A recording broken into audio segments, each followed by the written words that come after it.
Pope Francis arrived at the University of Nairobi grounds for the most critical part of his three-day historic tour of Kenya.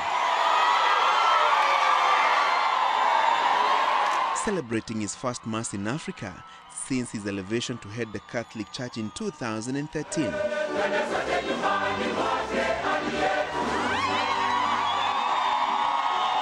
Jubilation as the excited faithful, estimated at 200,000, welcomed the Pope to lead them in what to many will no doubt remain the most important and invaluable liturgical experience.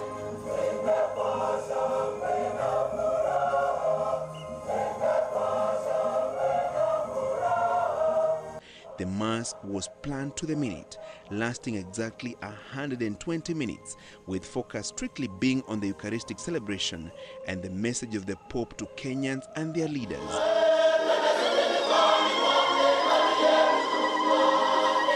The bishop's procession preceding that of the Pope in meticulous liturgical order, as the Mass choir and the dancers added flair and color to the solemn ceremony.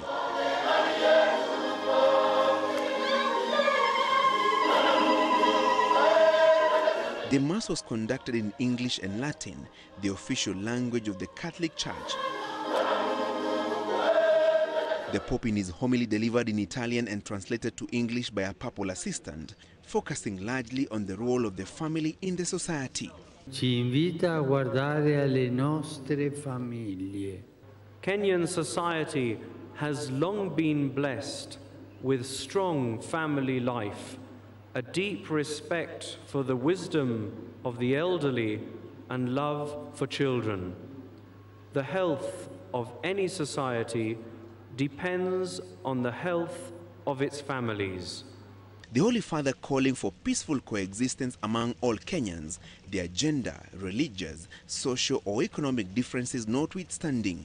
Feriscono o disprezzano le donne. We are also called to resist practices which foster arrogance in men, hurt or demean women, ignore the elderly, and threaten the life of the innocent unborn.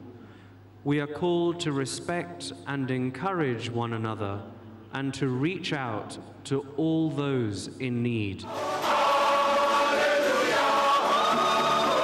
It was a solemn ceremony that even overshadowed the weeks of high-voltage politics that Kenyans were treated to just days before the Pope's arrival, with the opposition questioning the government's sincerity in the fight against corruption that culminated in the sacking of 5 cabinet secretaries implicated in graft allegations just 24 hours before the pontiff landed in Nairobi. The peace of the Lord with. Let us offer each other the sign of peace. All these differences for a moment replaced by a message of peace. The highlight of the Eucharistic celebration being the Holy Communion that was given out to the 200,000 plus faithful at the university grounds and adjacent to Uhuru Park and Central Park grounds, with Cardinal John Njue at hand to serve the President and other dignitaries.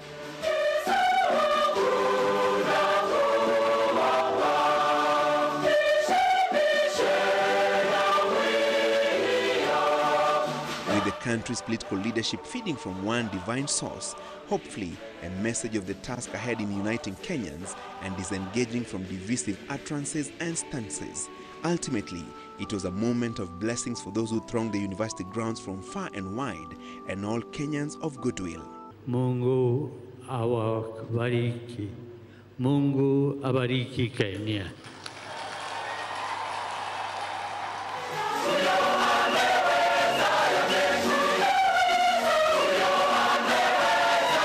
A Eucharistic celebration that was devoid of political speeches or sideshows, with President Kenyatta and First Lady Margaret Kenyatta only getting an opportunity to greet the Pope moments before he retreated to the sacristy to conclude what no doubt will remain a historic Mass in Kenya. Francis Gashuri, Citizen TV.